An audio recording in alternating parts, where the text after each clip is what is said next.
Tonight, I'm speaking with Michael Walsh. He's an accomplished author, screenwriter, and former foreign correspondent for Time magazine based in Germany during the Cold War. He's a White House insider and a political commentator, and you can regularly find him at PJ Media, National Review, and other outlets.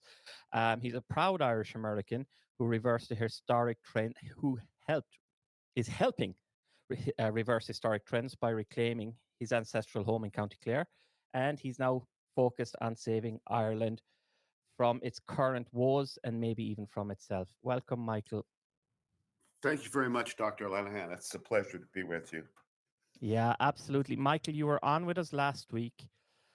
I've had the pleasure of having lunch with you in Munich and speaking to you personally. I find you hugely motivational, inspirational. And so I'm delighted that we're going to have a one on one with you this evening. I know last week's chat, where you joined us on our regular Sunday night chat, was a huge hit. So I think people are in for a treat.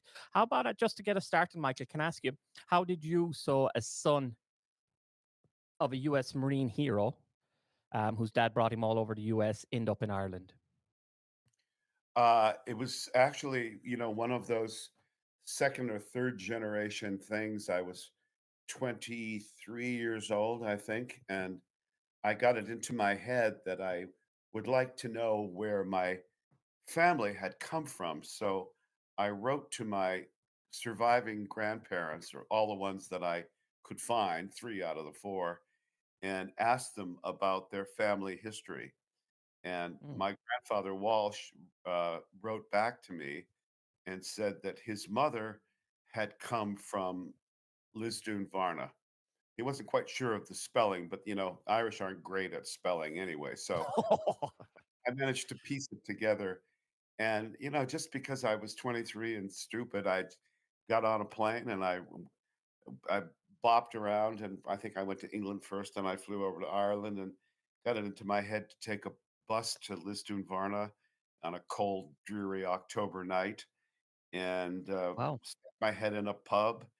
The usual way you do it. And as But you luck would you were have it, just you were a kid, so this is a while back. This was what, oh yeah, yeah, 70s? this is literally 50 plus years ago now. And What? there were there were a couple of guys. I'll just finish this story quickly. There were a Go couple for of it. guys in the pub, the roadside pub in Lisdoon Varna. For those of you who know Lisdoon, and in those days it was under different management, and it was a real classic old Irish pub with.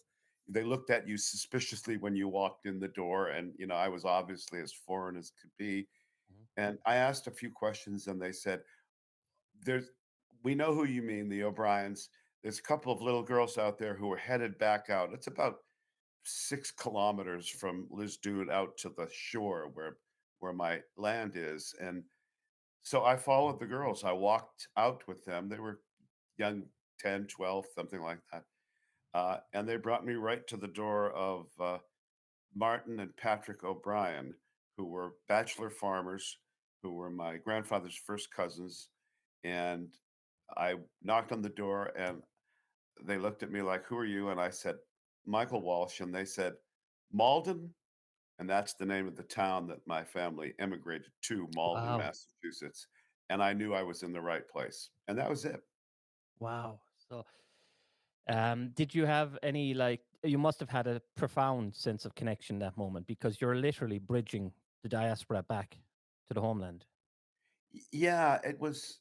I mean, I had no idea it would be located in such a stunning part of Ireland. As Irish friends come to our house now and they say, there are 6 sites that people come to Ireland to see, and 5 of them are right out your dining room window, which is true. I It's see true. everything from the cliffs of Moher, the Atlantic, all 3 Aran Islands set up like ducks in a row, bing bang boom, the mouth of Galway Bay, and around the curve of Connemara, the bends of Connemara, on in the distance on a relatively clear day. So you've got this spectacular view that y- people would pay a fortune to see, and I just dumb lucked my way into it. And over the course of the next 12 years or so, I stayed in very poor touch with my relatives, but in 1986, I was in the Soviet Union with Vladimir Horowitz, the great pianist, Hmm. and I was writing a cover story for Time magazine because I was the classical music critic at the time. And as luck would have it, Chernobyl blew up while we were there. And the only flight I could get out was from on Aeroflot from Leningrad to an airport. Well, what the hell? I think I have relatives sort of near Shannon Airport. So I flew to Shannon. It was April of '86. And I'd never driven a stick shift. I had barely driven a stick shift in those days. I'd never driven on the other side of the road. And I had no idea where I was going. And I was hysterical after, you can only take about 2 weeks in jail in Russia. That was about all I could handle at a time. So I was very glad to be back into freedom, where in a color movie instead of a black and white movie. Right. And I went up to the Vuelta girl at the airport in Shannon, and I said, "What's the since I was spending Time Magazine's money, what's the best place to stay in Lisdoonvarna?" And she said, "Sir, we're not allowed to make any recommendations." And I was I sort of had a fit and said, "I don't care. Tell me what the best place to stay is and book me there." So she saw I was serious, and she booked me into Gregan's Castle Hotel, which is between Lisdoon and Ballyvaughan at the foot of the Corkscrew Hill, the famous Corkscrew Oh, Hill. wow. Yeah, of And course. I showed up. Peter Hayden met me and gave me my first pint of Guinness ever. And I thought, wow, this is awesome. And it was during that trip that I broached the idea to Martin O'Brien, who was the only survivor at this point. And I said, you don't have any children, you don't have any family other than cousins. I'm related to half the people in my neighborhood by blood, but no direct Mhm. relation. And I said, why don't you sell it to me? And he said, okay. And it was actually that easy in terms of coming to Oh, an agreement and a price. And then we've spent the next 30 plus years building the house, acquiring improving the property. As I mentioned last week, I've spent hundreds and hundreds of thousands of dollars to restore, in effect, my great grandmother's birthplace. There was a ruin left, and when we were rebuilding, I asked the architect to put my studio in the ruins of her birthplace. So there's one gable wall still standing, and part of a side wall.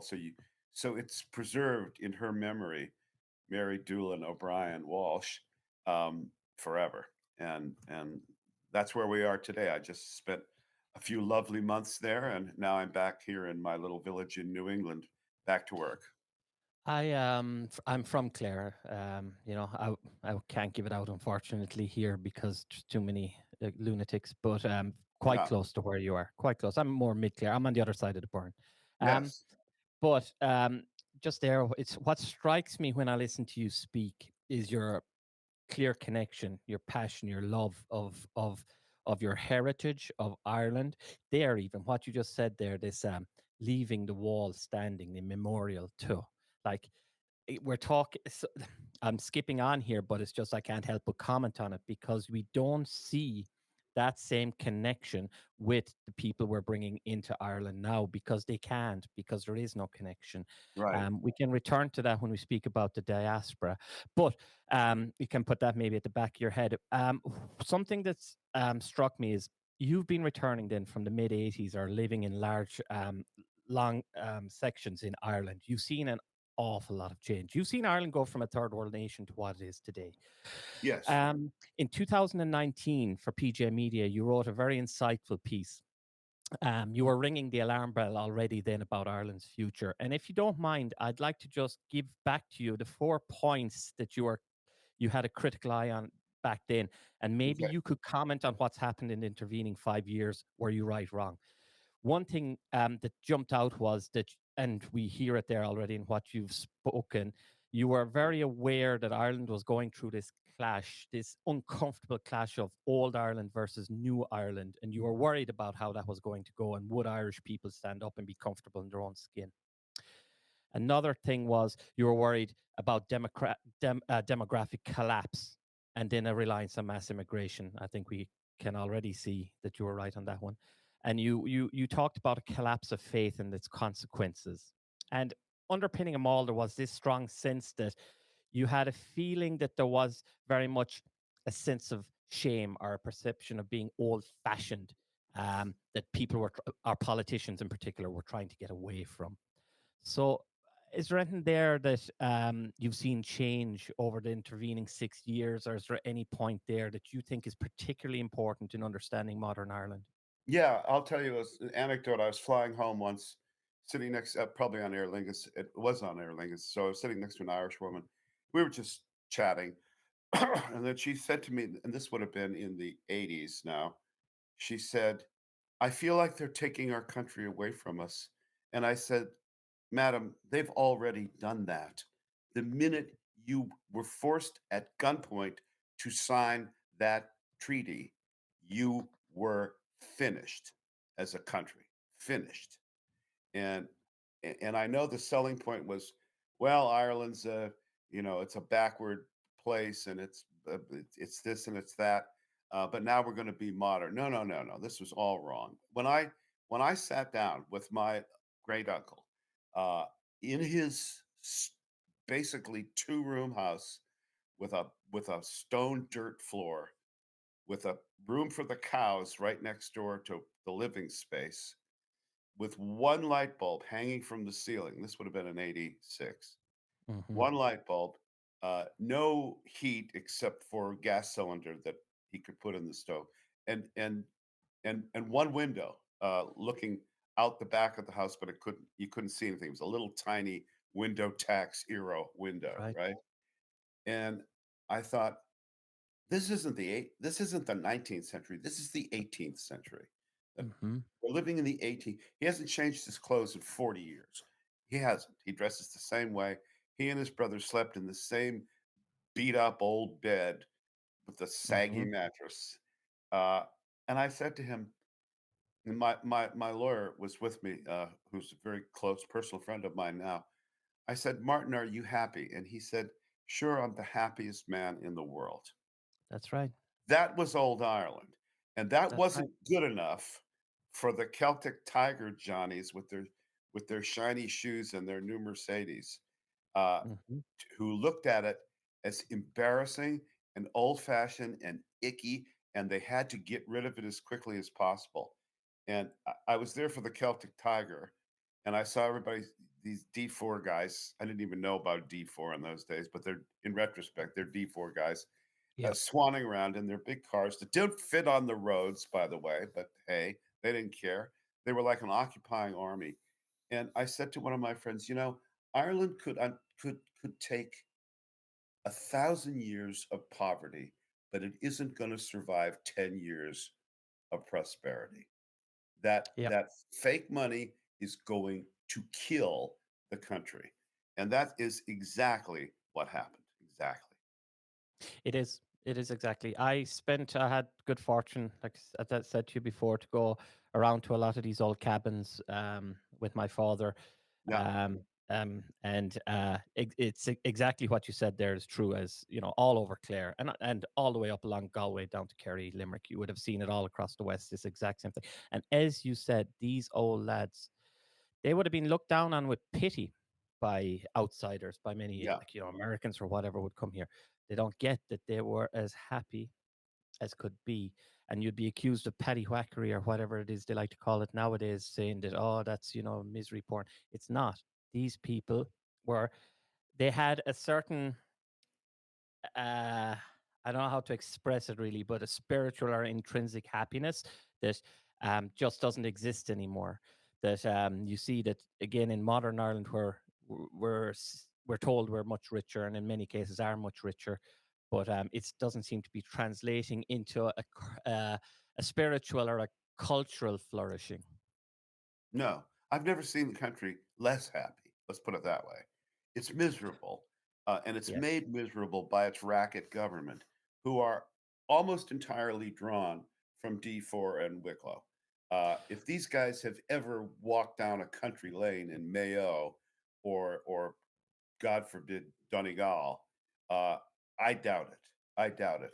And we've touched on this, but let's hit it hard now.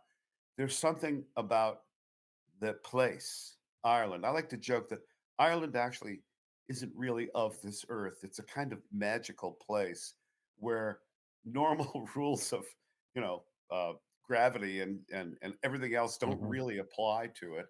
Every time you turn around, there's a fairy fort. I have one in my backyard.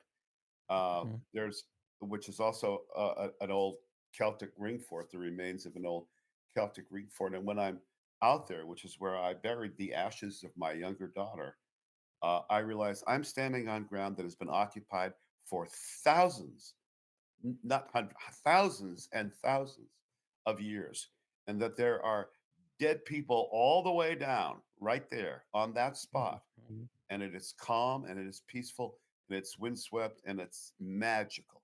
And no one who isn't Celtic, I think, can really get No. this.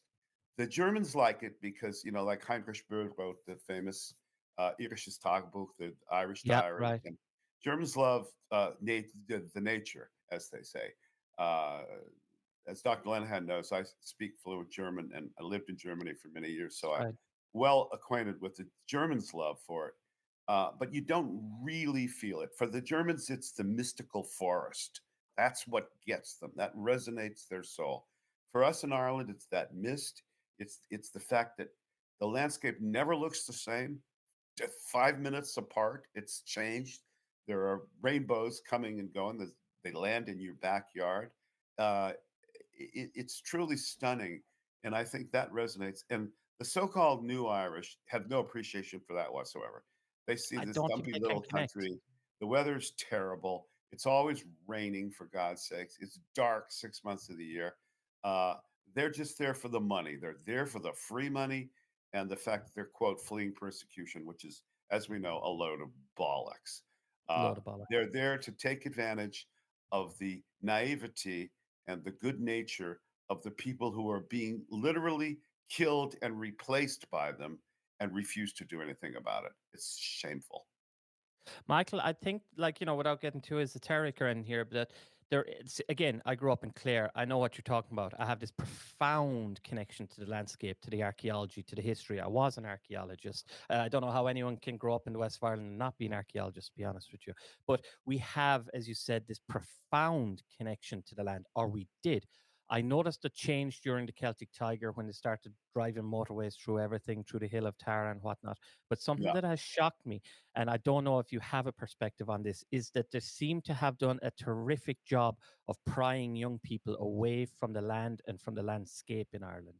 And I think in our case, that's particularly dangerous. In our case, that is such a major part of who we are, that if you can separate, well, if you separate any people from their history, you can destroy them, but particularly in the Irish case, because we survived and struggled and scratched and barely lived through event after event. Our landscape is intimate to us. Well, I go out in the garden. It's the burn, and oh, and you know what the burn is? It's all rocks. Okay, it's not. Hmm. There's no place to, as Cromwell's general said, there's no water to drown a man and no ground in which to bury him and no trees on which to hang him. So, Right. and I look out and I think sometimes back to young Mary Doolin O'Brien, uh, looking from that stone hut where she was born, and she was probably one of 20 some children, didn't speak English, spoke Irish, and looked across the water. What was she thinking? How, at some point, this young girl, she was only a teenager when she got on the boat, just decided, the hell with it. I'm going to get on the boat and see what happens. And that's the greatness of the Irish people, is that they were able to make that leap. But, and this is really important to the Irish-born Irish to hear this, the Irish in America's the first Irish colony. The Irish didn't just, when they went to England, they were hod carriers and nobodies, and they didn't really penetrate the upper levels of English society. It's Hmm. too Anglo-Saxon, and the Scots got there first because they gave up early. But when we got here, we had to take over Boston, New York, Philadelphia, San Francisco, and we did. And we did it by being tough and by being smart and by not complaining and by doing any job that came down the pike so that the next generation could benefit. But we kept our Irishness. When I was a little boy in Malden, Massachusetts, I'd visit my grandparents, and right across the park was the Irish American Club. So my grandfather would take me over there, and you'd hear the old boys. Many of them still had their Irish accent. Referred to as home, always, always home. And when we came Hmm. back to Ireland, the people that built our house and first welcomed us said to us, "Welcome home." They never treated us as foreigners, they didn't treat us as strangers. They knew we were part of the nation. And that's the key thing. We cannot lose that. And that government in Dublin is doing its best to kill that. Sketch out for us before we talk about the impact that the diaspora can have. Sketch out for us, if you will, the differences um, that you see between the Irish American and the Irish born Irish. Yeah, it's really simple. The Irish-born Irish are defeated. They have very little. And this is cruel, but it's true. They Go have for it. a sense of uh, we're downtrodden. We don't stick up. Don't complain.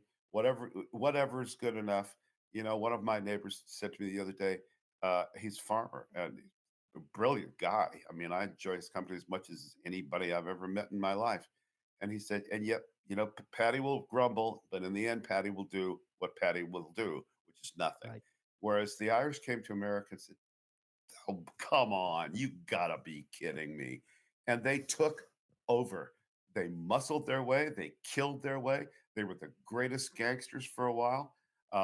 They My gangster, Owen Vincent Madden, Leeds born, became the largest beer brewer in New York during Prohibition. He owned five heavyweight champions, including Primo Carnera.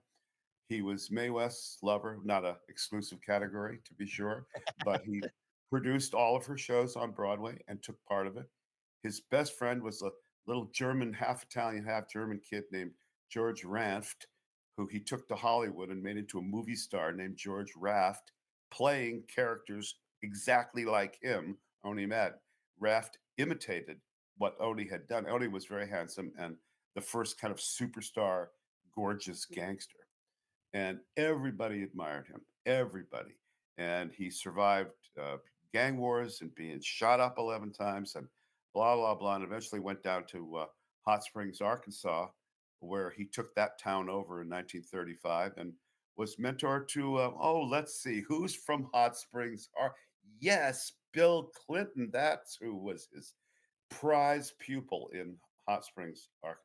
Oh, really? Little Bubba used to sit there in the Southern Club grill, and they'd watch them gangsters come and go, and they just looked and watched and listened. That's what they did. So, I mean, Madden, I wrote a whole book about him. It's called "And All the Saints." I told it in his voice, so it is an interesting example of a multi different languages coming to play. There's certain amount of Britishism in it. There's some Cockney gangster in it. There's New York, a lot of New York gangster in it, and it won the American Book Award for Fiction in 2004. And the guy that presented me the award, who was an Irish speaker, said, "Michael's done something I never thought possible. He's written a bilingual book in one language," which is to say that the way I listened to, the way my grandfather talked, the way the old guys talked down at the club, I synthesized all that and decided, how would Madden speak if I could hear him? I had access to all of his stuff. I discovered it in Hot Springs. I had his papers. I had his overcoat. I have all kinds of mementos, but I'd never heard his voice. And of course, Southerners don't hear accents. They just said, well, he kind of sounded English. I mean, what does that mean? But Mm. I invented a patois for him. And wouldn't you know it, after that book was published, I came across some letters he wrote, and it was exactly the voice that I had given him in the book. Really? Exactly. With the Well done. same random spell. You know how in Ireland, the old days, they kind of randomly capitalize nouns. They're almost like German in a way that Sure. nouns will be suddenly capitalized out of nowhere. And I use that as part of giving him a real strong, distinctive voice. And I'm so proud of that book because I think I got him exactly right. And I think even though he's a criminal, yes, uh, he killed 7 people personally, and I list them all. Uh, he was a great example of how the Irish dealt with adverse circumstances, which we could not do in our own country because every time we started a revolution, we'd get sold out by the usual collection of Yeah. traitors and collaborators and hanged. And we also were dependent on the Protestants to lead us, which wasn't the greatest idea in the world either. That's But something we like it, to not talk about. yeah, yeah, I know. How about that, Parnell? Whoa, excuse me. But when we got to America, we could be Catholic, we could be ruthless, we could be charming. We had the gift of gab, all the stereotypes, which the Irish and Ireland are really sensitive about. But they're Well, true. They wouldn't be stereotypes if they weren't true. You that's don't seen just as kind of make the grubby and dirty, of stereotype. course. It's not romantic and idealized. Yeah, you don't make stereotypes up. They're based on something that's real. And so the Irish came into an ethnic melting pot in New York, in Boston. The New York Irish are more successful. The Boston Irish are very clannish. Very. I'm Boston Irish, uh, but they learned to get along with their enemies. So, for example, I set this book in gangland because it's where Odie Madden had to battle with Dutch Schultz, Arthur Flegenheimer, the last of the great Jewish fighting gangsters, for control of the beers, turf. It was, remember, Prohibition was never about whiskey. It was always about beer, always. Um, Okay. they had to, if you read Plunkett of Tammany Hall, this man named George Washington Plunkett, who was an Irishman born in Central Park when it was not Central Park. It was just pig farms and A whole, crap yeah, a and mess. Yeah. shanties. And he rose to become one of the major players in Tammany Hall. And he would outline, what do you do if you're a Tammany man to get people to vote for you?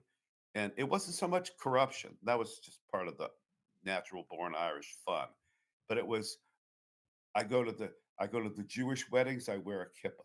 I go to the Italian saints feasts and I eat with the You do what family. you got to do to get elected. You do anything it takes. And they became linguists. This is the other funny thing.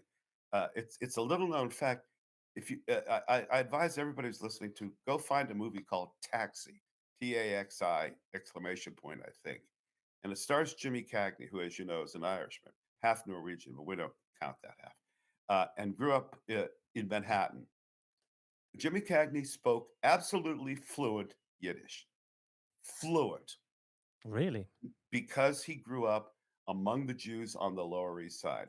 And so in that movie Taxi, there's a funny scene where there's an old Jew dressed in a kind of typical shtetl garb, and he's trying to explain something to an Irish cop who's big, chunky, beefy Irish cop. The Irish cop has no idea what this guy's saying to him. And Jimmy Cagney's the taxi driver, and he sees this, he jumps out, and he suddenly starts speaking to the old Jewish guy in fluent Yiddish. It's hilarious. I mean, Mm. audiences still can't believe it. And there are clips of it on YouTube if you need to know. But that's what it took. And so their world opened up to them. They never lost this longing for home, which I know is considered sentimental and blah, blah. I'll take you home, Sure. Kathleen, blah, blah, blah. But But that's something what in there, kept us Michael, alive. that's interesting is so they learned to adapt. They were masters at adapting Yes. and integrating. They were in a way dream immigrants. But something that's in there that you're talking about that's I think it's important where we are today is they have fight. We've always been famous for our fight. These Yeah. guys who went there scrapped and fought to survive. Uh, did they did they pick up the fight over there? Were we fighters and those fighters left? Why is it that we're so docile now? That's what Why are the everybody asks me. Everybody asks me this. You know that Notre Dame, one of our great Irish Catholic universities, is called the Fighting Irish. Mm-hmm. That's what they're called, the Fighting Right. Irish. And that's partly derived from the Civil War, where there were all Irish regiments, actually, all Irish regiments on both sides That's fighting right. for their new country. In World War One, I've written a movie script, which I hope to get produced someday, called Orion's Roughnecks, and it's based on a true story, which is John J. Orion uh, was when World War I broke out, we had no troops. We had no arm. We literally had no army, none. And Orion was given the task of forming this unit from New York. And he went over to France and saw the trench warfare fighting. And he said, "Holy crap, this isn't, cavalry charges. This is killing machine." Murder. So he went back to New York. He said, "I need guys who know how to pick up a rock and kill you with it. I need guys who will break a beer bottle and slash your throat with it in 2 seconds flat." And he recruited the worst of the worst gangsters on the Lower East Side, Irish, Jews, some Italians, but a lot of Irish. And he turned them into one of the most decorated units in World War One. Orion's Roughnecks, they were called. You can No look other it up. group. Correct me if I'm wrong. I know you're a Civil War expert, but the Irish, no other group received more medals of honor, and they were the first ones were given out during the or after the Civil War, right? But no other group received more than the Irish. Am I wrong? Yeah, well, it's interesting. There's a guy named Miles Keogh, who was an Irish soldier. Fortunately, he's from Cavan, I think. But there was no future for him in Ireland, and he wanted to fight. So he joined various armies in Europe and eventually fought for the Pope, for the Papal States, and got a medallion from the Pope himself. Then Keogh comes to America, joins the Union Army, fights with distinction in the Civil War, and then he stays with Custer, who is the youngest brevet general in the army at that point, and goes with Custer to the Badlands of Dakota. And Mhm. he dies with Custer at the Little Bighorn. Uh, Miles Keogh was his name. But Yep. the boys that died with Custer, remember that Custer, there were three separate units, and Custer's was completely annihilated. The other two survived. They were a different part of the battlefield. But Keogh led one of Custer's companies, and he was killed by the Indians. And only two bodies weren't stripped and horribly mutilated. And everybody thinks, oh, the American Indians, they're peaceful. I'm part American Indian myself, so I can speak to this. They weren't nice. And the one thing you did not want to have happen to you was to be wounded on the battlefield and be left to the women who would take you apart while you were alive, screaming. So some of these guys killed themselves rather than fall into the hands of the Indians. Well, two bodies were not mutilated beyond belief. Custer's brother, Tom, who won two Medals of Honor in the Civil War, was unrecognizable. Unrecognizable. They finally identified him by a tattoo. Uh, Custer himself was not molested. In fact, the Indians didn't even know Custer was on that battlefield because his hair had been cut and he was wearing different clothes than he usually did. But once they recognized him, because he, in all likelihood, had had a child by his Indian mistress, Monosata, they left him alone because he was a member of the tribe. And all they did was they stuck awls through his ears and put an arrow through his penis, but they left his body otherwise completely untouched. And the only other body that wasn't touched was Miles Keogh, because when they stripped him, as they stripped all the soldiers, the Indians would take all your clothes and then wear them until they fell off them. Mhm.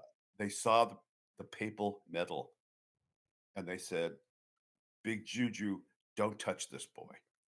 And so Miles Very Keogh special. was uh, was left unmolested. And the fun part about this story is Miles Keogh's horse, Comanche, was the only survivor of Custer's last stand. And Comanche went back. He's buried at West Point, as a matter of fact. He was given a lifelong sinecure with the army until he died of natural causes, and then was buried with full military honors. So that's Miles Keogh for Michael, let's sort of I can talk about history all day. I love it. But let's so for others, just in case they don't love it as much as we do, let's you. bring it back here now. The Yeah, Irish American yeah, diaspora, you couldn't wish for a better diaspora to have your back, in my opinion. I mean, they have it. They have everything you need to get your country back up and running. So here's what I would ask you. First of all, what are the crucial issues right now? That what is the racket that you like to use? That's a term you use. What is the racket, and how yeah. could how can we get the diaspora to bear down on this and help out? Yeah, this is really an issue. The racket, for those of you who don't know what I mean by it, is the three-legged racket as in a criminal racket that or a political racket like Tammany Hall that used to run New York City. It is this government that gets elected by the strangest electoral system I've ever seen.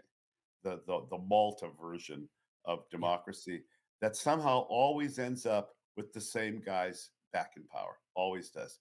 Built in that that everyone knows what's going to happen before you House even never have the loses. election.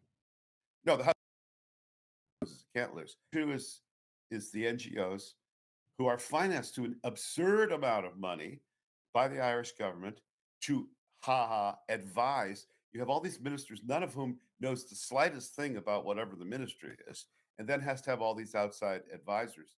Among them is the NGOs who are non-Irish, international globalist organizations that are trying to kill the country in the guise of being do-gooders.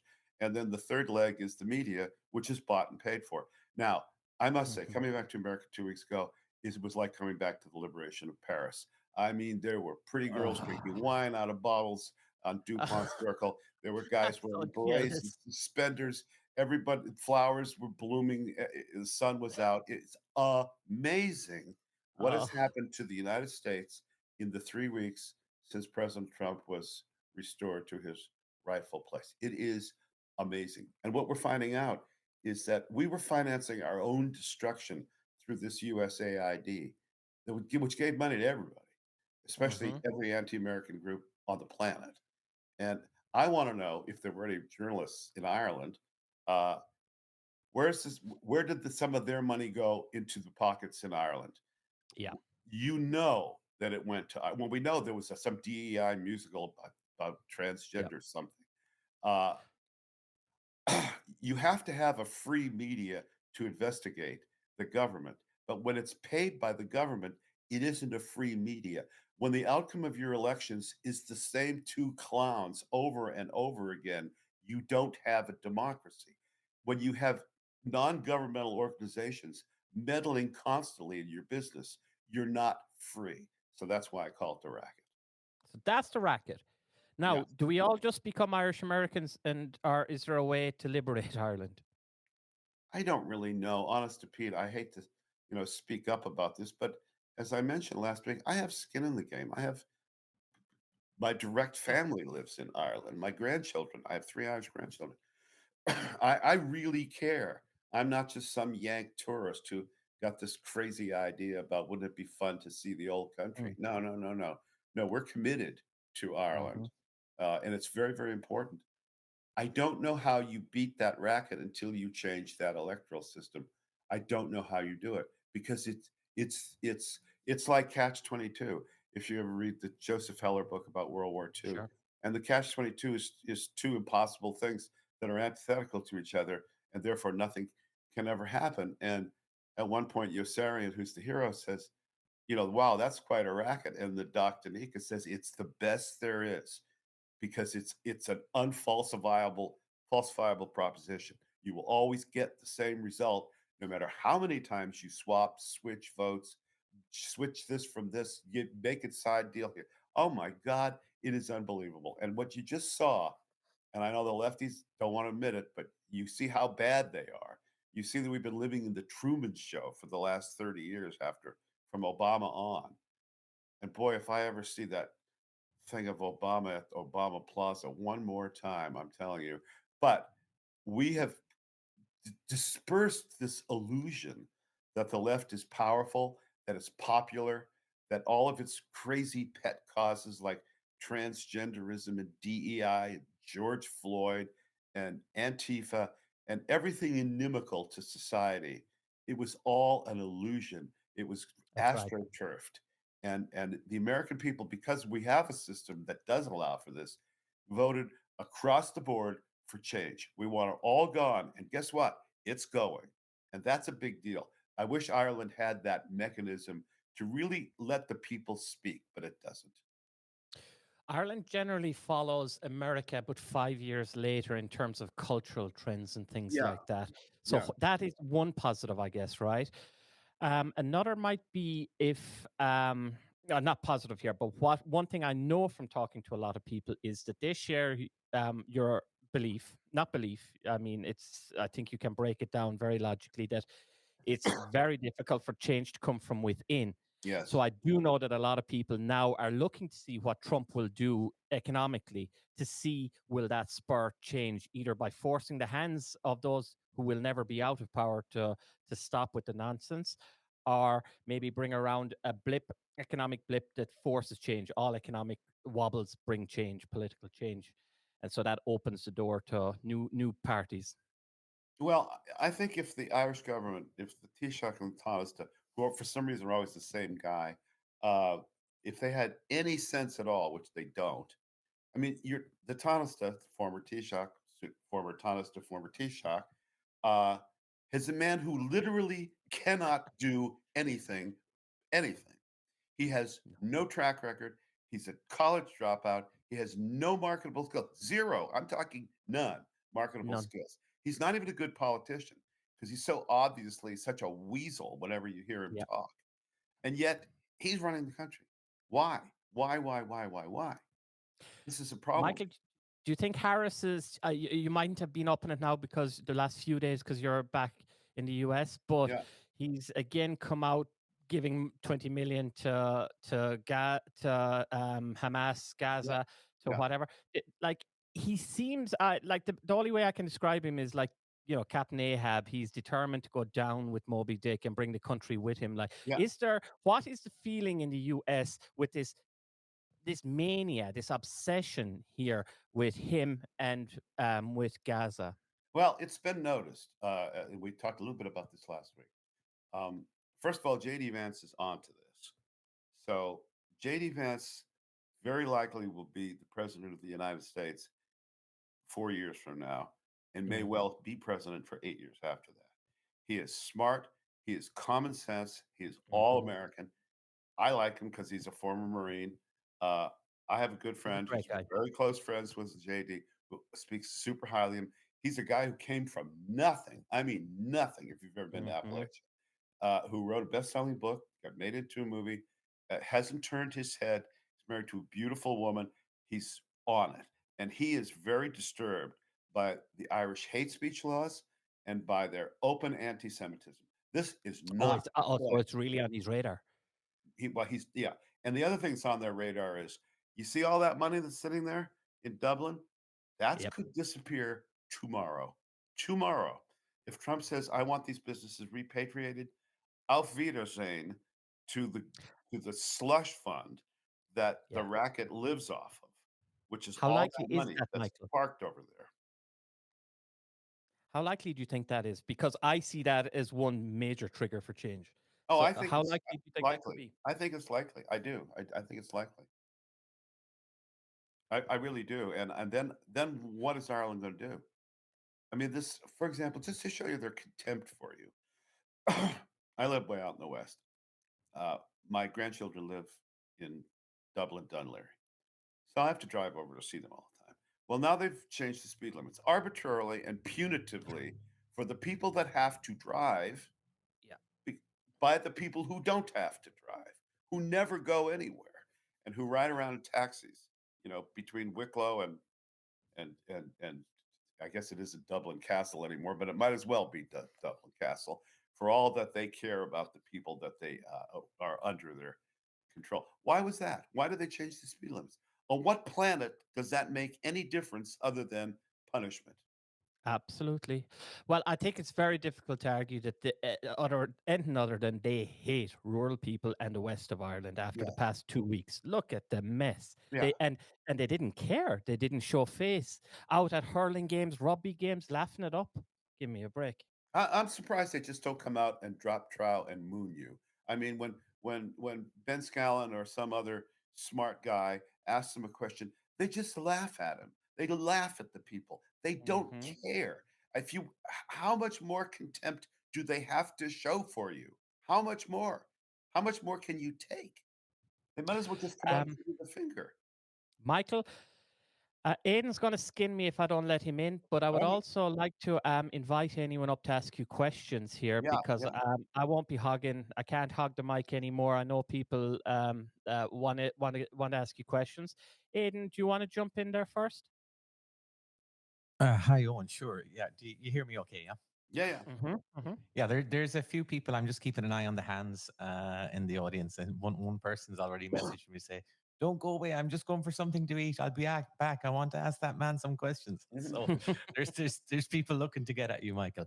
Michael, one of the things that one of the things I'm curious about was in relation to a little banter that occurred on the chat last week with yourself and Declan Ganley. Yeah. And in particular, at one point in time, you were literally on fire, and you had a view about St. Patrick's Day, and the view, more or less, I guess, in summary, was that maybe it might be the kick in the backside that we need, whereby we wouldn't take center stage like we normally have. And then, if you recall, Declan went on to make his point as to how long we worked to get there. Yes. And you did pull back a little bit, Michael, if I recall Yes. correctly, and say, maybe that was the fiery Irish coming out in me. But Yeah. you know what?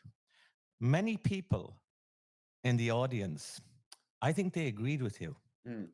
As in, I know that was the fiery Irish coming out in you, but do you think, and in retrospect now from that discussion, could you go over that again for the people and your views and your thoughts on that? Because I think it was a high point in the discussion for me last week. Well, first of all, Declan and I have become very good friends, and I'm Sure. honored to know him. And in fact, he came and participated in a event that I hosted in London in September at the Forum Club for a collection of essays that I published called "Against the Corporate Media." It was all about how awful the media is, and included in that collection was a piece by Ben Scallon. John McGurk came as well to London to sit on the panel.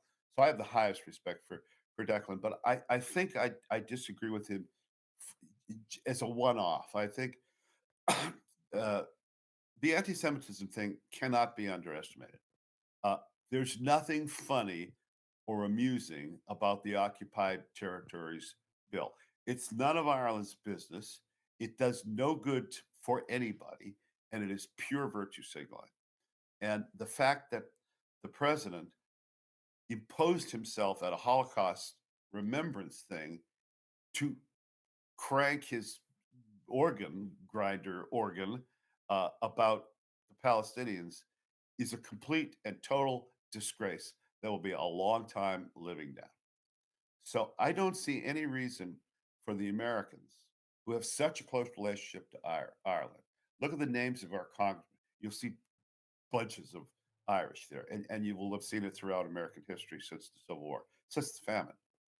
Why should we reward this? Why should we uh, have this photo op for guys who are, well, as far as Harris is concerned, who was deemed elected, wasn't even really elected on his first time in the Dáil. Uh, why should we give them the privilege? Every time I've walked into the White House, and the White House is small. I think most people don't realize this. It's not big and grand. You come in and then you're kind of in this rabbit war, and all of a sudden there's the Oval Office, bang, like that. What? That's like what, right? But every time I've walked in there, uh, I'm in awe of where I am and what a privilege it is for me, some kid from Nowheresville, California, to be here to offer advice and counsel to various members of the administration. And I don't think we should reward people who have nothing but contempt for President Trump. And remember, President Trump is half Scottish, right? We forget this. His mother is actually was a UK citizen, was born a UK Mhm. citizen. He knows how to hold a grudge. He does. Uh, and for the fact that Simon Harris called him a gowl, that's a word I didn't even know. Never heard of it, but you know it can't be good.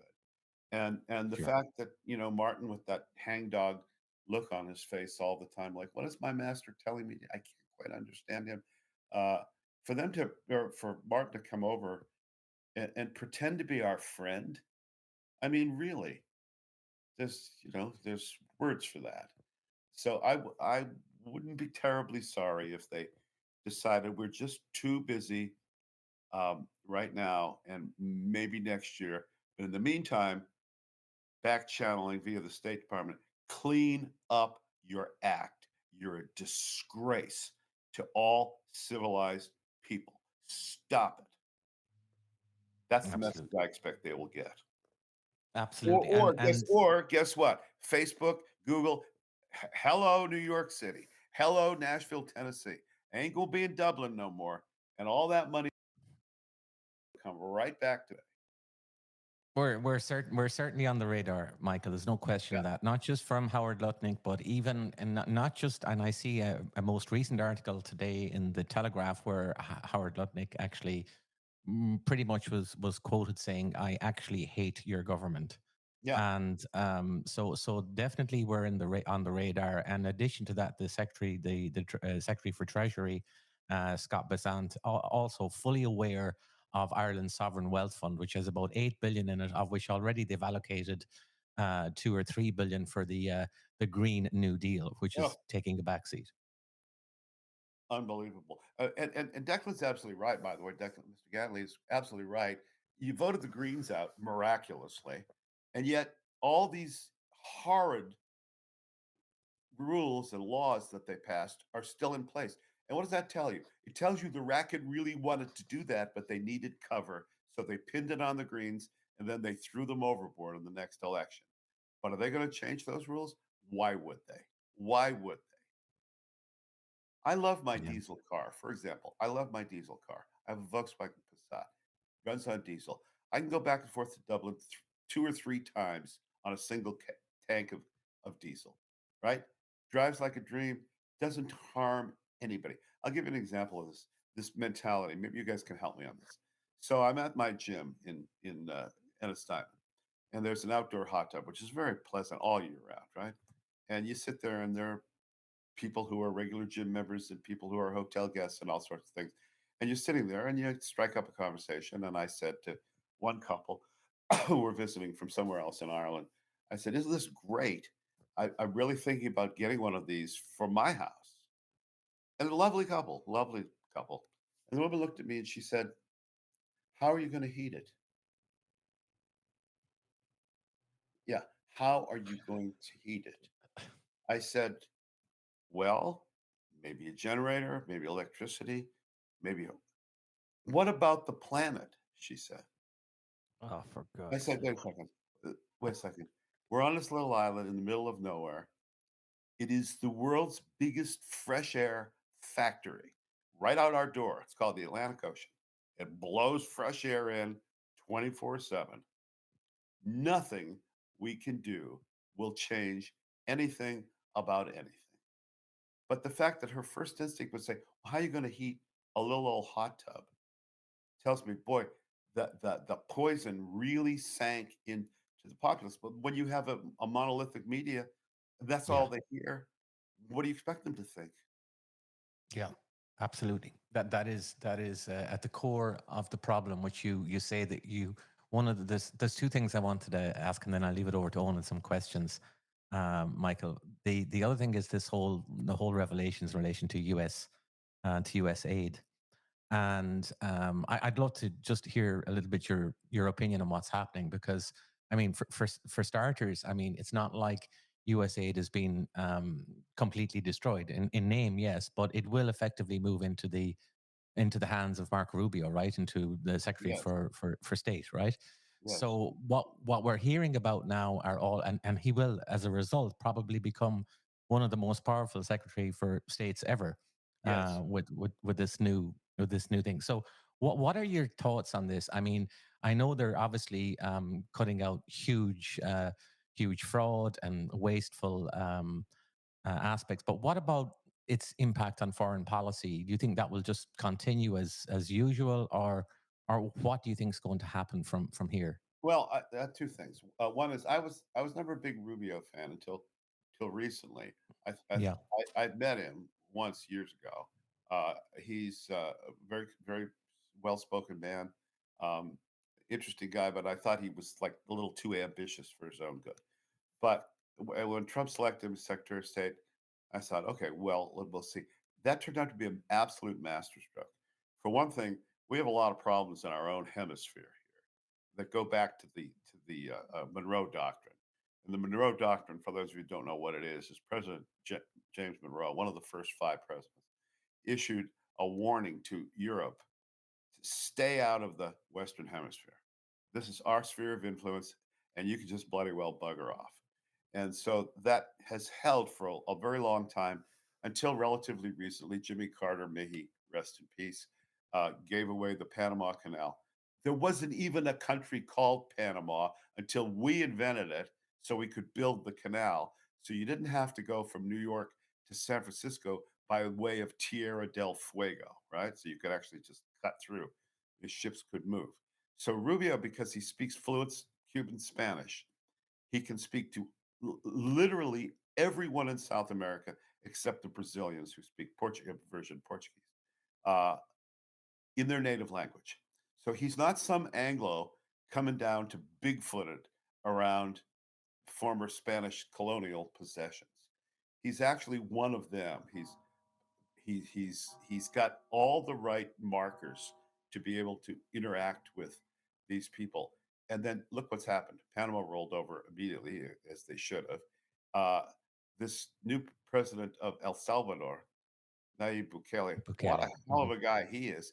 There's an example of a guy said, well, I'm taking the most crime-ridden, disgusting hellhole on earth, and I'm going to make it safe. And you know how I'm going to do it? I'm going to arrest every one of these tattooed Aztecs from head to toe, and I'm going to put them in a maximum security prison, and you will never, ever, ever see them again, ever. Boom, bingo. Suddenly, El Salvador is a really nice place again. So that's been great. I think Rubio taking over USAID, it will have it's cut the workforce from 40,000 to, what did he say, 276 people. That's all he needs to run it. If it focuses on actual aid instead of DEI shows in Dublin and the transsexual stuff for the Afghanistanis, great, just great. You're not going to see any diminution. Besides, I should say this too: Americans hate foreign aid. We don't want to give our money to anybody. We don't see why we have to, and we don't want to. And so Elon is doing his thing. I think a word about Elon, who's now, of course, got all the people that have Trump derangement syndrome have Musk derangement syndrome. Elon Musk is Leonardo da Vinci. He's an autistic genius who sees things nobody else sees. That's it. He does. And let him do his thing. He's not a bad actor.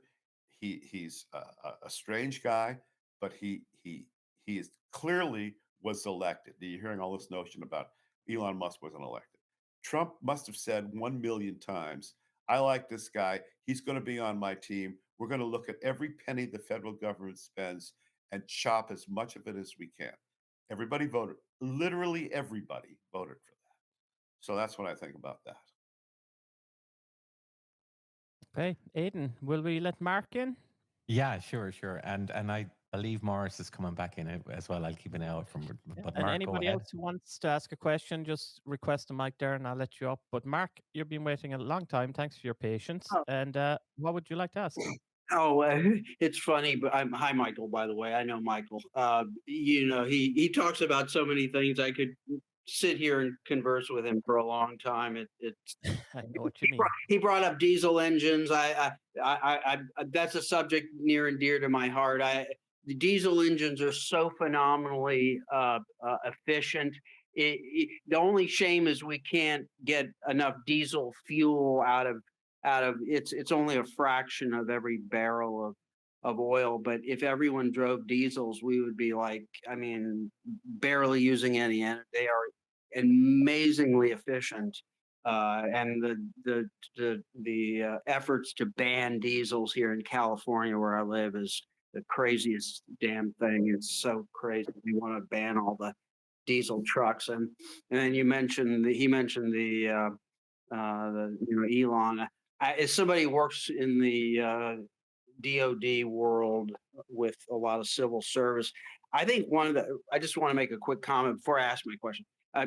One of the things I see personally wrong with the civil service and the federal government is they take jobs that in the private sector are done, like broad responsibilities in the private sector that might fit into one job.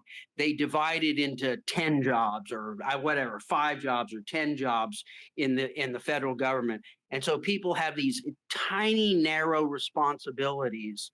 And that's really the problem. They really need, it's not necessarily that no work is getting done. It's just that there are too many people doing the work, and that a lot of these jobs can be merged into one person. And obviously, nobody wants to, take on more work than they need to, but that's really the truth. So I don't know. I mean, it's not going to be an easy transition to efficiency, but it needs to be done at some point. Anyway, here's a question I was going to ask. You were talking earlier about Ireland, and I don't know enough about Irish history. I was wondering if you could give me, sort of a naive person about Ireland. The factors that have caused Ireland to have, a more troubled history. No pun intended. Than say any other in the Anglosphere. U.S., Canada, the countries down under England, the UK. What is the reason that you see? Is it cultural? Is it related to the church? I don't really understand personally why Ireland has been an exporter of people over such a long period of time. What is the I don't understand. I'm just asking. Explain to me what your analysis of that is. Well, it's a very long, complicated subject, which we don't really have time to go into here. But let me make a couple of quick points. One is your point about the federal government dividing up tasks. This is actually a version of Parkinson's law, which states that the work expands to fill the time in which it is allotted to complete it. The other way of saying that is the back of your station wagon is only empty up to the point where you can throw as much crap in it as possible, and then you never have room in the back of your station wagon ever again. So this is what happens, and the way, if you want to see a country where this worked, it didn't work, but where this obtained was the Soviet Union. So I spent a lot of time in the Soviet Union. I love the Russians.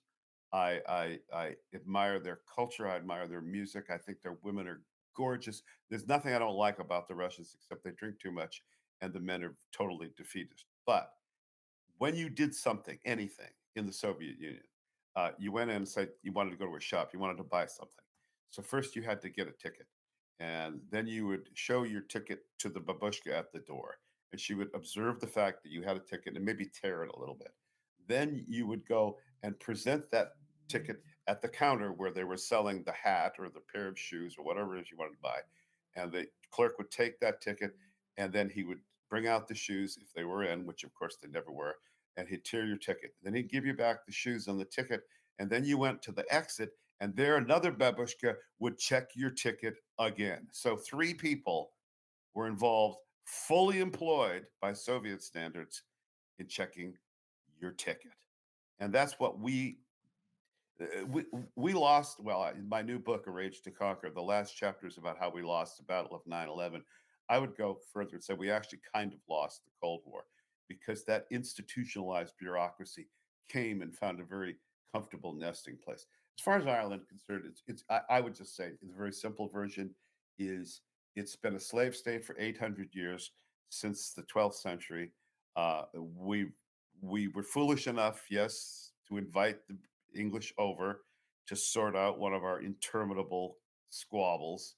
I mean, we, we just love to fight among ourselves, and because of that, the Irish people have never had a chance to develop, and they find their true métier, their talent, their opportunity outside of Ireland. And even though there was a revolution in the 1920s, it got the government in Dublin Castle, it is now in, I guess, Leinster House. It got replaced by the same old bureaucrats and collaborationists that it did before. Now they're working for the EU. They're working for Belgium. They're working for Ursula von der Leyen, of all people. That's who runs Ireland. And as a result, the people have been crushed, literally crushed mentally by this. They lost their language, they lost their religion. Now they killed their own religion. They lost their land. The Irish weren't one, then you'd never stop hearing about this. But the fact is, you never hear about it because history is written by the winners, and the winners were English. And it's really that simple. Yep. I think that's a good summary. Michael, could I bring you back as well? And again, anyone who wants to ask a question, just request a microphone. Michael, you talked about how we're being noticed within the White House. Yeah. So we're being noticed within political circles. Onto the back of that, what about within Irish American circles? How would you assess the relationship between Ireland and the Irish American community at this point in time? I would say it's this. I wrote a movie script about the Mamtrasna murders, which took place during the land war in the 1880s, I believe, in Mayo, in a little nothing place called Mamtrasna, which is near Kong, actually. So it's just, I think it's just over the line. Mam Cross. Sorry, what? Mam Cross. Yeah, Mam Cross, right. So Mamtrasna is this little village, and it's Joyce country, Shoiga country. So everybody's named Joyce, and they're all related to each other. And one night, the one branch of the Joyce family was slaughtered in its bed. Everybody was killed except the youngest boy, who goes to America and is never heard from again. So I wrote a movie script about this, and it's very good. It's had major Irish producers attached to it. But the problem, what the American executives will tell you is Irish Americans don't go to Irish things. They don't. And that's the truth. They don't. They have no interest in it whatsoever. And you think, wow, 40 million Irish Americans who love Ireland and who certainly, if pressed, would express positive feelings about the country. They don't care. And I can only explain this through another personal anecdote. In my library here, I have several books. They're Irish American, Irish English dictionaries, and they belong to my great grandmother. And this little girl who didn't speak English brought these books with her because she was going to learn English. And she learned it so well, not a single one of her children spoke Irish.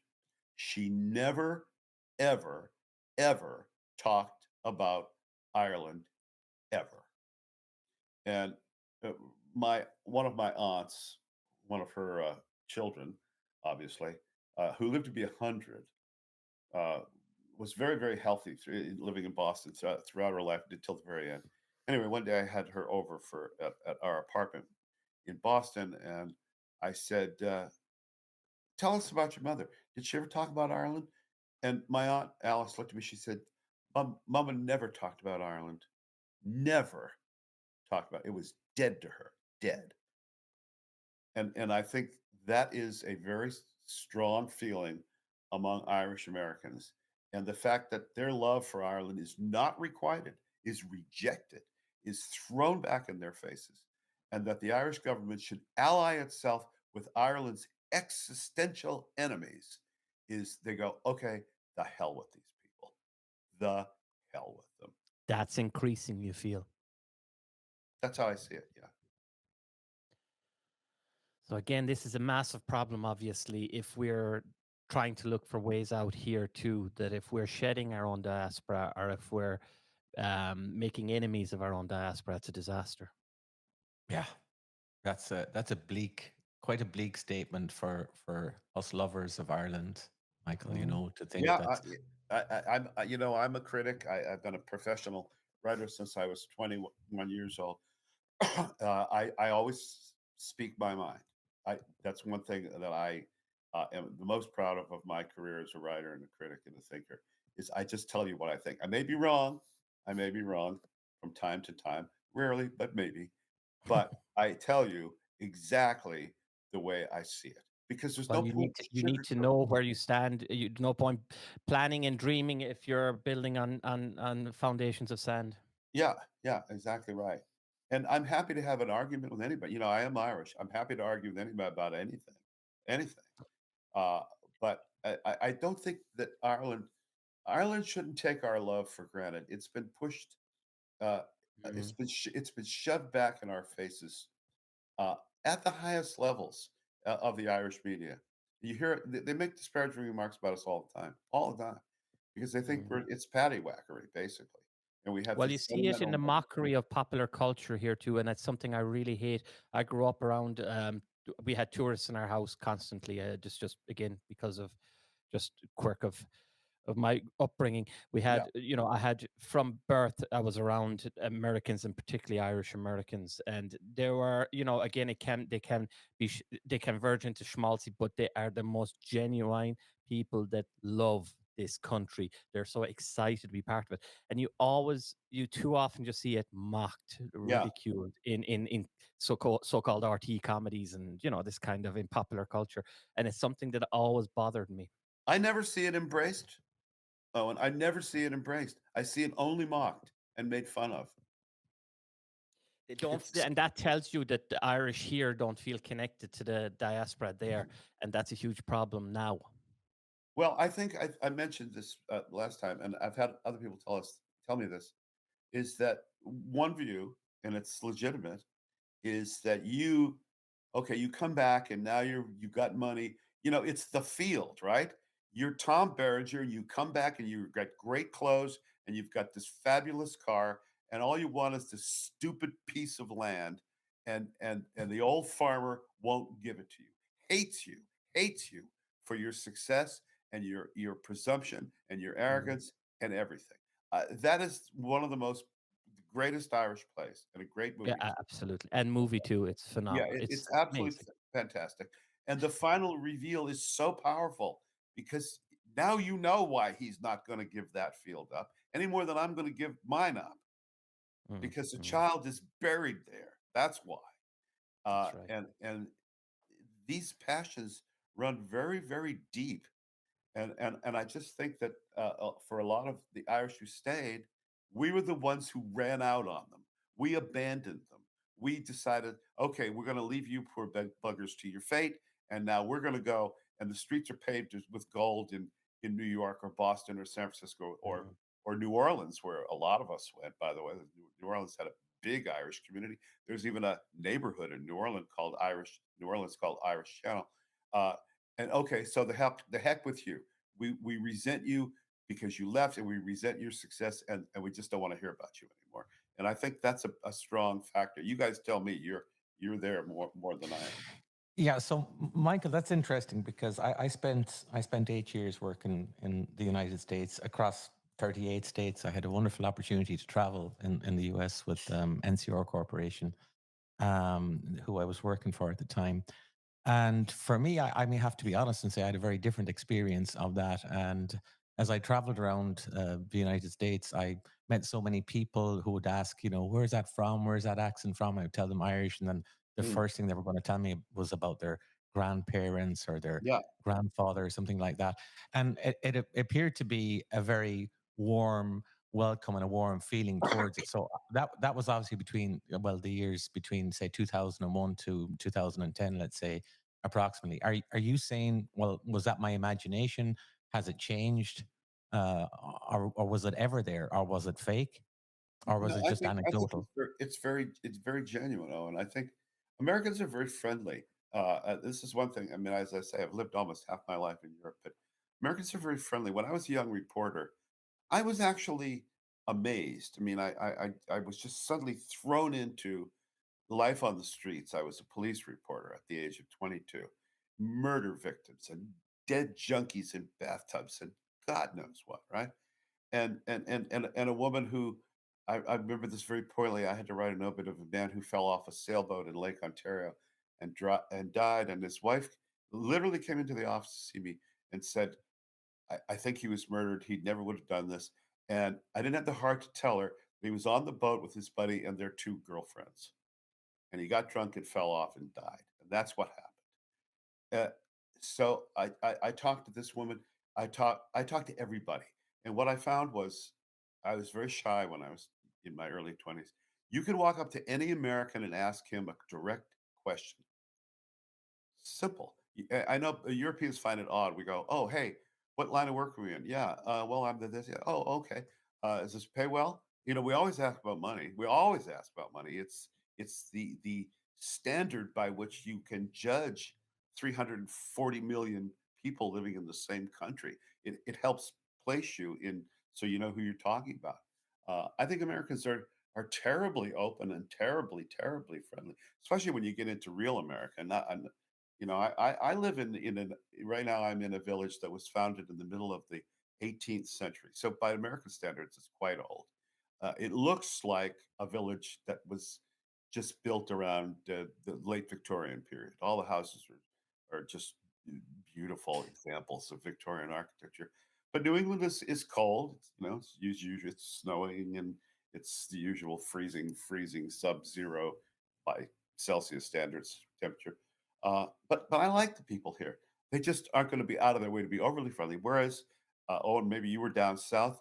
They're That's Aiden. Aiden asked the question. He's a disgrace. He's actually a really nasty fella. So I assume he just was going up to people and abusing them, and that's why they didn't like him. No, Michael, no, not at all. It wasn't down south. Yes, I started in Atlanta, Georgia. Actually, you're yeah, right there. yeah. But I spent some time in Quincy Harbor and as well. So you know, I was all over. I covered 38 states, and I had nothing but a wonderful welcome and always a connection, and always a willingness and to speak about their Irish heritage or their grandparents or Yeah. whatever they left. So I was kind of a little bit just shocked when I heard, you know, that that's not necessarily the feeling today.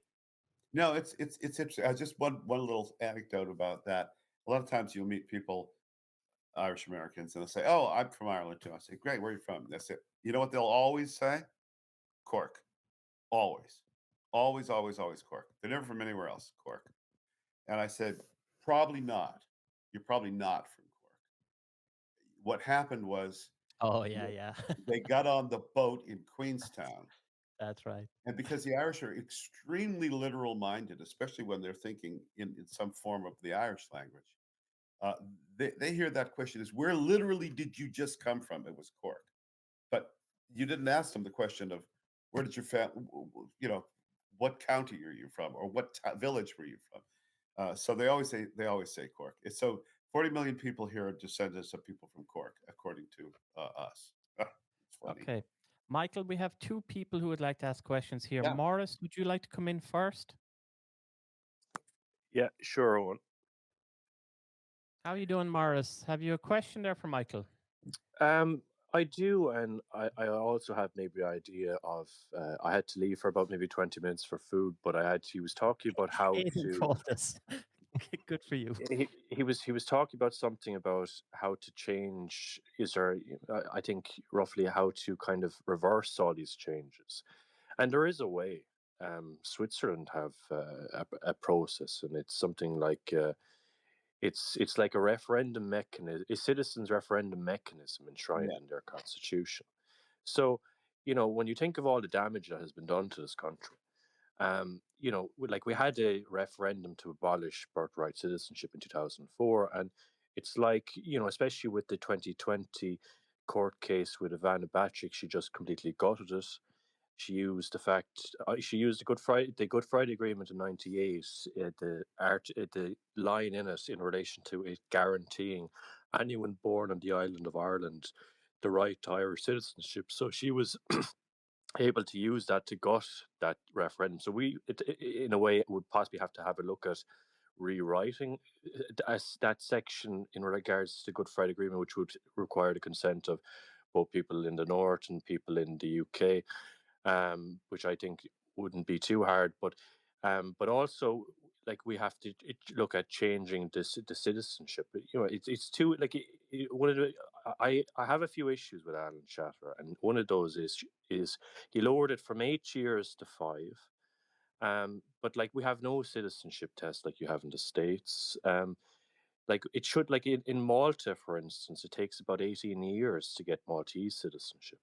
You know, we could easily put it to 20, and we could say, you know, you have to be like the Irish. Like a quote that you hear from many politicians in this country is, "The Irish have been everywhere."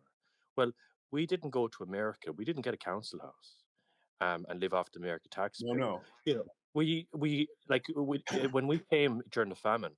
You know, America had. You were talking about especially 1847. You were talking about the American-Mexican War, and some of them actually joined the Mexican side, the San Patricio battalion. Um, but like they didn't get a council house. You were guaranteed citizenship after if you joined in the 19th century and you fought in a war or whatever. They gave you, that was one of the perks. But you didn't get a free house or whatever. But No. they only brought in restrictions in relation to my immigration in 1924, because I remember looking through the census of my own great grandfather, who his sister left sometime after the 1911 census. She went to America, and my grandfather during the 1960s or 70s, you know, his first cousin actually came from America to kind of trace his family tree or whatever. So he must have made a lot of, his family must have made a lot of money back then, because it was very, very expensive to do something like that at that time. But my grandfather unfortunately didn't really seem that interested. But like if we had something like that in relation to a citizenship mechanism similar to in trying to constitution, similar to Switzerland, we could manage to take a lot of power back from from the politicians, and reverse a lot of this stuff that, you know, we were never asked. Um, you know, do we want all of this? Like I would be, if they said to me, well, we have a population, uh, like the fertility rate is falling, like why aren't we doing something to address that? You know, in Germany, for instance, they had this one of the first portfolios Ursula von der Leyen had under Angela Merkel when she was appointed, was the families minister. She did a bullshit. She did a poor job there, but like the Germans as well have an issue, especially with the rest of the European Union. Like we should be subsidizing our own people, the ethnic, whoever it is in their own countries, to have large families and to keep the culture the same. And like it's not like we have issue like other countries would have something similar. If you go to Nigeria, you don't see half the people in advertisements Irish like you do in our advertisements, because they actually have laws preventing that. But that's actually illegal in the German constitution, because they have several articles are eternal articles. And I I kind of looked at how would I go about changing if I was, let's say, talking to someone who was in the AFD.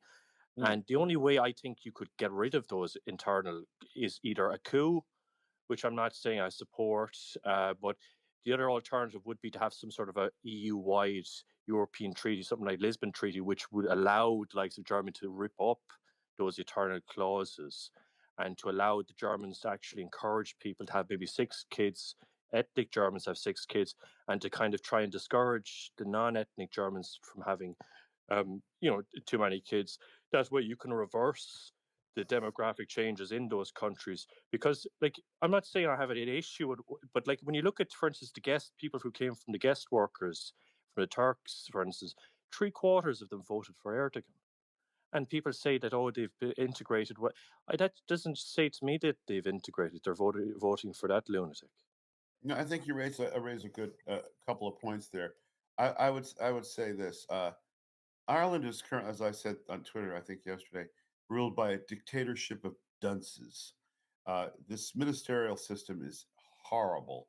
You get people with absolutely no skills or interests or talent or track record, and you give them this, the ministry of cling film, children, and automobile engines, and then they get outside advisors to come in and talk about the relationship between cling film and automobile engines.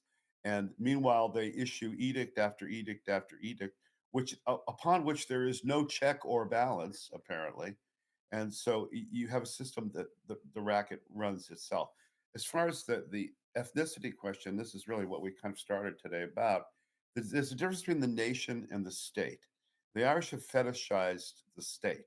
I don't know why, but they have. So you hear constantly the state with a capital S, which didn't exist before 1920, whatever it was, and could easily disappear tomorrow. How many governments and forms of government have the French had, even in the last 150 years? So it is transient, but the nation is not transient. And what your government is trying to do is crush the nation to render it null and void by constantly telling you, with the advertising scheme, for example, a very typical leftist advertising scheme, with the handing out of passports, but I can't vote because, as far as the state is concerned, I'm no more Irish than somebody from Brazil. I'm not because of the passport thing. And we need to reorient ourselves, and all of us Irish patriots and patriots of whatever other country we may be living in need to reorient ourselves to demand that the nation be heard. But until you get out of the EU, that will never happen because your government works for Brussels. End of story. It doesn't work for you. And if you thought it cared about you, how many people don't have their lights on in County Galway even today? They don't care. So this demands, I think, two things: getting out of the EU and also a new electoral system that is actually responsive and has checks and balances. It's just gone on too far and too much damage has been done. And the fragile Irish psyche just can't take this constant whipsawing. Yes, when I first set foot in Ireland in 1973, it was the 18th century. So what? So what? In what material way is it better now? You sold your birthright for the M6. Congratulations. Thanks, Morris. We'll let Sean in and then Paul. And then we'll let you go. Hello, Go then after that, Michael. You've been very good. Sure. hello, Hi, Sean. hello. Thanks very. How are you doing? Not too bad. I have a question for Michael. I watched a very good Jimmy Dore video today where he talked about how Trump is winning the media war at the Yeah. moment and his strategy. And he read out a very long thread by somebody who had been a journalist. I think he worked for Time.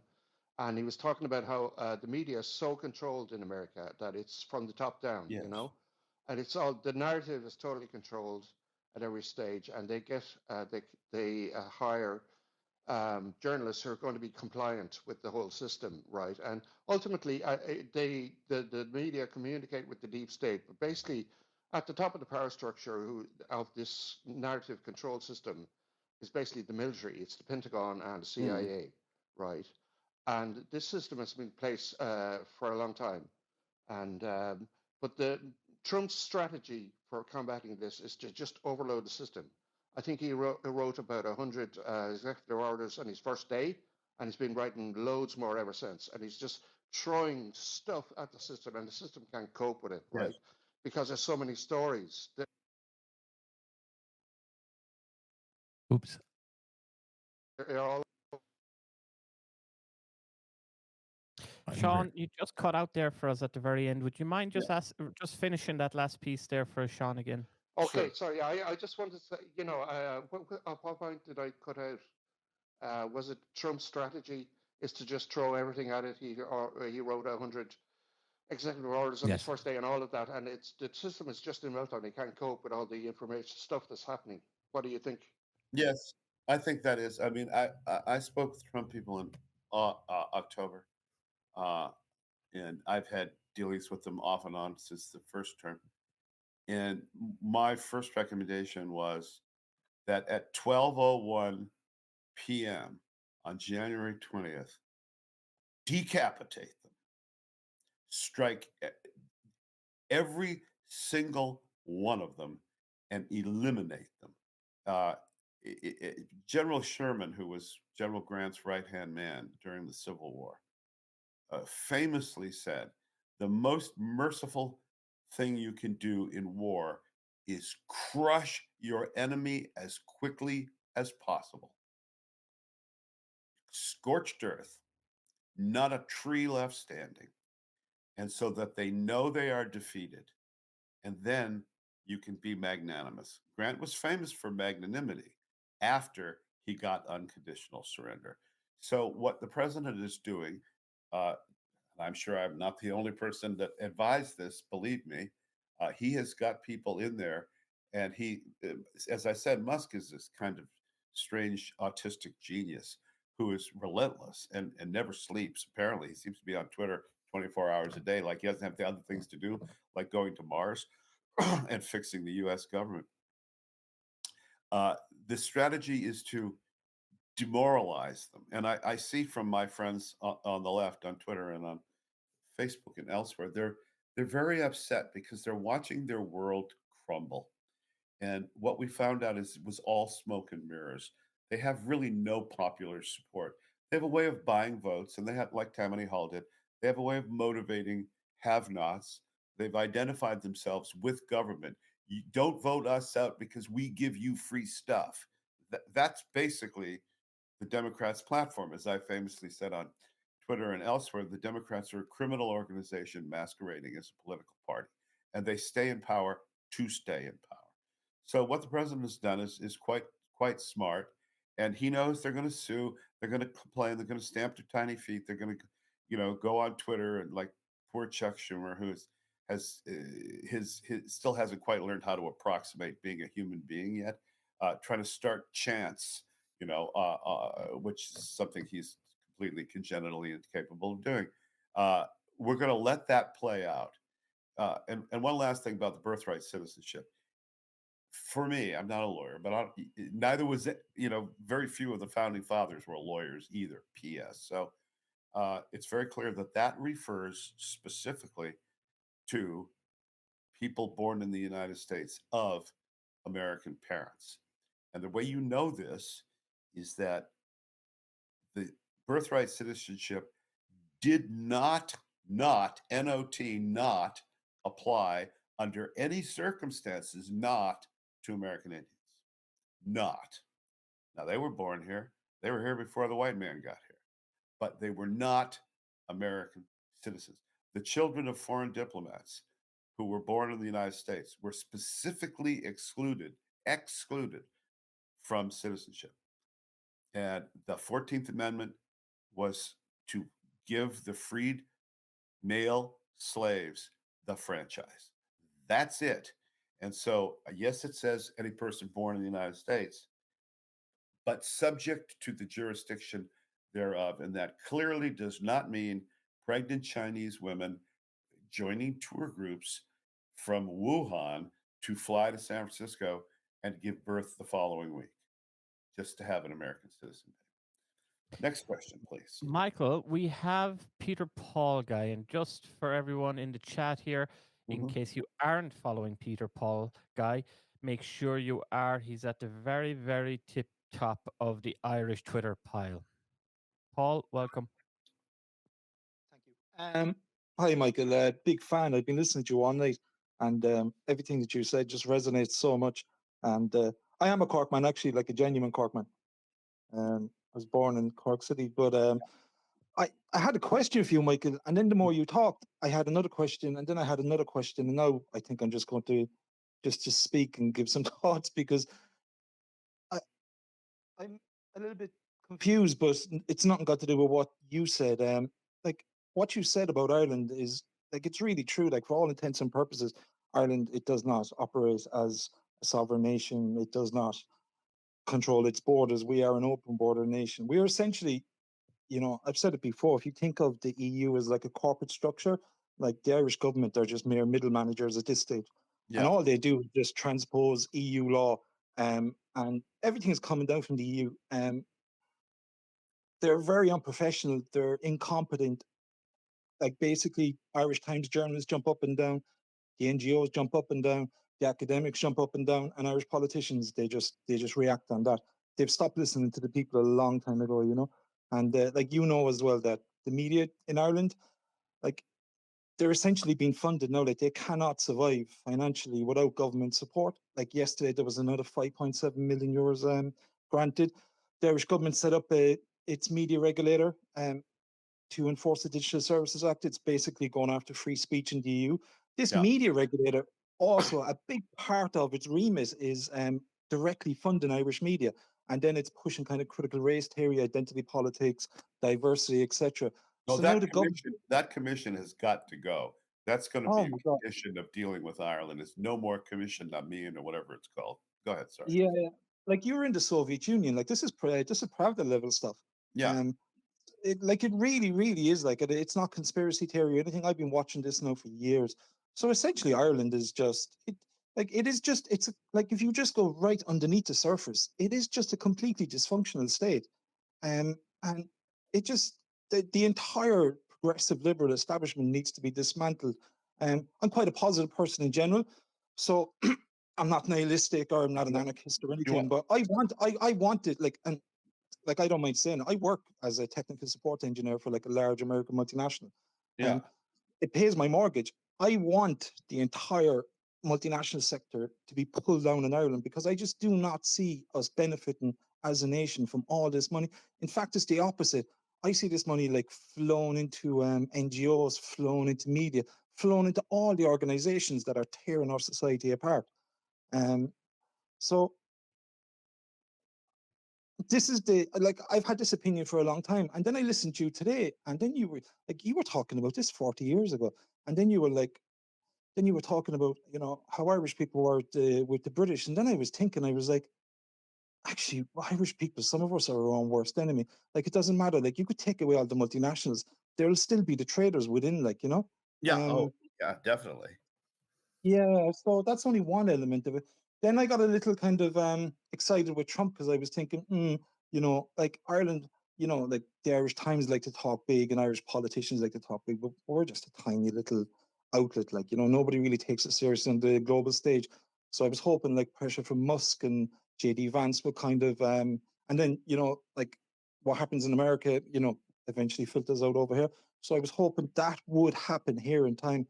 But yeah, that was it. I had many questions for you, Michael. I'm a big fan, but no, I don't have any questions because you've kind of covered a lot. Well, that's very kind of you, Paul, and I'm happy to follow you on Twitter because you have a lot of really important things to say. I would say this in closing. There's Ireland has never cannot catch a break. The famous luck of the Irish is generally all bad, not good. We're not lucky. Uh, we work very very hard, and we try to make something of ourselves. But it's simple. You have a housing crisis in Ireland. You know why you have a housing crisis? Because the government is involved in housing. Get the government out of all these things the private sector can do better, and you will not have a housing problem. The instinct of the people, this is why I refer to Dublin Castle, is to say, well, what is the government going to do about it? No, the hell with that. Think like an American, think like an Irish American, think like Oni Madden, think like Dagger John, the famous first bishop of New York City. Dagger John did two things. One is during the Civil War, Lincoln sent Dagger John to London as the South the England was thinking of coming in on the side of the South, and Dagger John said, if you do that, you will not have a moment's peace. I will make sure every Irishman in Liverpool and Glasgow and Edinburgh rises up against you. And the English did not come in. Another time, the nativists were threatening to burn down St. Patrick's Cathedral, old St. Patrick's Cathedral, which is in Little Italy, Chinatown now. And Dagger John went to the mayor of New York and said, if one brick on this church is harmed, we will burn this entire city to the ground. Stop it. So you cannot just look to the government for help. You have to help yourselves. And I think the next great liberator of Ireland will be like Daniel O'Connell. greater. He will liberate you from your own sense of inferiority, which you don't deserve and you don't need, and it only hurts you. And that's what I Michael? say to my fellow Irishmen tonight. Michael, you've wrapped up wonderfully there, and now I have to, if you'll allow me, break my promise. And the reason is that I see here Brian Haig has put up his hand, and Brian is an American, I believe, but he's been terribly engaged in Irish politics, and he's one of these guys that's building bridges between the two. So if you're okay, I would love to let him ask you a question. Sure, sure. Hi there, Michael. Not an American. I've Get out of here. But the rest is true. The rest is true. So yeah, I did my schooling in England, and I left in my 20s, and I've lived in continental Europe most of the time since then. So, but I'm tremendously engaged in American history because of family links and just generally the JFK and everything. So my questions pertaining to that, because unfortunately I agree about most other things regarding diaspora and the structure of the EU, etc. So there's one gap I think which I haven't heard Michael mention. It's on the topic of the American diaspora and what I would term positive role models in US culture, because I find that the positive role models of Irish Americans has not really been glorified in any way in a positive propaganda sense by Hollywood and popular culture. There's obviously, we know about the Kennedys, but I would say as a figure, historical figure, there's Wild Bill Donovan, who was first born in US. His father out of Skibbereen in Cork, which I know well myself. Mother also Irish, and he pretty much hit the glass ceiling as far in one generation as an Irish American could go, and he was spoke about as being a president. I mean, people don't really know he rose from nothing. He went to Ivy League college. He was also a hero of World War One. He founded the OSS. He wrote the white paper for the CIA, which was on FDR's desk at the time he died, unsigned, unapproved. And the Dulles brothers then took it over, and he was moved out. Yeah. But he really could have been a US president, and there's not one film that's been made of him. No, and no great sort of folklore. And FDR's bodyguard was, so the head of the Secret Service was also Irish American, is a relation of mine. So, you know, he's Michael F. Riley. And I find this is lacking in US culture. And maybe that goes hand in hand with what you were intimating earlier about the lack of interest from the US diaspora. You know, I feel that as I know exactly what you're talking about there. When you go to islands, it's like, if you don't have the same accent as them, your opinion doesn't count. You can tell them what's in the Lisbon Treaty 20 years in advance and tell them the problem it's going to lead to, and you do get no respect. And I can imagine you've had the same kind of level of experience. So really, the question is really, Wild Bill Donovan, could that be this big biopic Hollywood blockbuster in Trump's new Hollywood, championed by Mel Gibson? I'll leave it there. Well, maybe, but as I said, Irish themed things don't sell. I had a TV show pitch that got fairly far up the ladder. It was about the OSS, so Wild Bill Donovan was naturally in that particular thing. I've done a novel about Oni Men, which was bought by MGM, but that movie has never been made. I did a movie about Orion's Roughnecks, and that movie has never been made. And I did the Mom Trosna story, and that movie has never been made. So, and I've sold plenty of scripts, believe me. But I'm not sure that if this script were brought to Mr. Gibson, who I happen to know personally, first of all, I wouldn't be the one to do it because that's not our relationship. And secondly, he'd say Irish things don't sell. and he's as Irish as you are, or I am, or Owen is, or anybody on this conversation, and loves Ireland, loves Ireland. So it's a market issue, and it's obviously the roots go back very deep to this animosity. I just want to say one more thing about the EU because it's something that bothers me.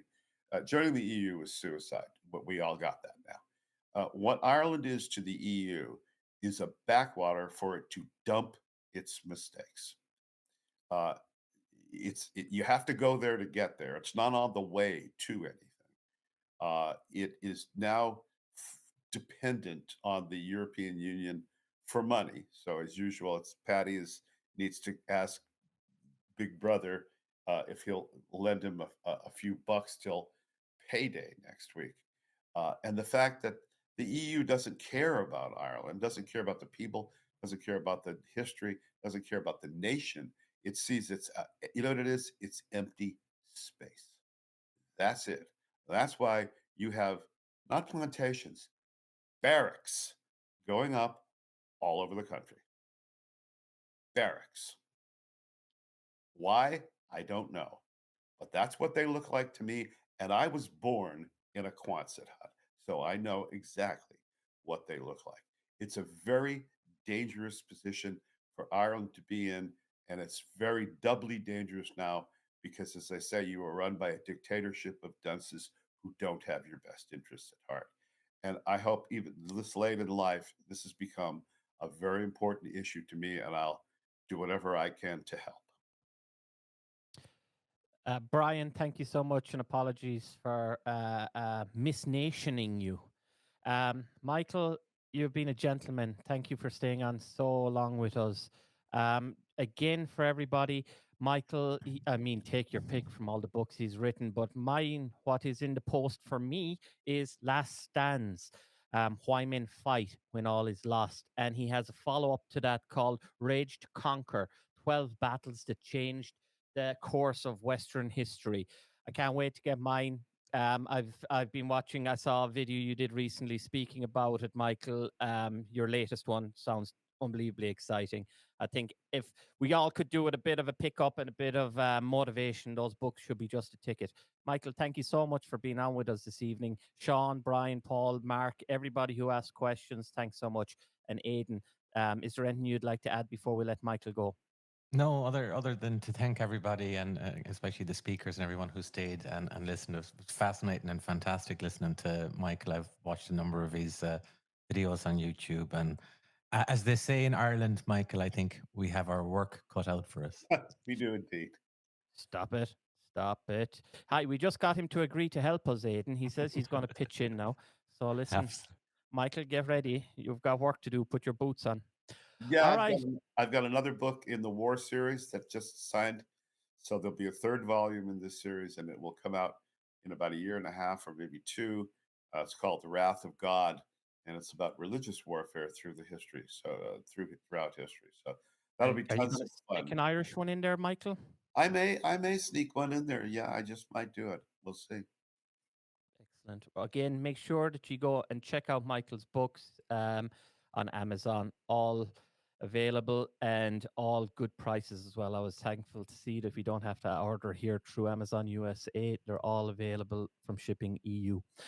Michael, thanks so much. Yeah, I would just say one last thing. Please with this. Amazingly, it turns out Michael Walsh is quite a common name. So I am sometimes confused with other writers who have the same name. So I would just say to people, Amazon is very poor at disaggregating books by authors with the same name. So most of the Michael Walshes on Amazon are priests. They're from Australia or New Zealand or somewhere in the colonies. One is a Brit whose name isn't even Michael Walsh, who's literally a Nazi and writes books about apologies for Hitler. That's not me. We get that clear. I have published 20 books. I think Rage to Conquer comes out in the UK in March, and they're talking about having me go back home to do some publicity. If any of the media establishments in Dublin want to talk to me, I'm very happy to talk to them. But thanks again, guys. I really appreciate the You too, support Michael. and the exposure. Wonderful. It was a pleasure. Okay, Okay, bye, everybody. everybody. Thanks a lot. Good night. Night.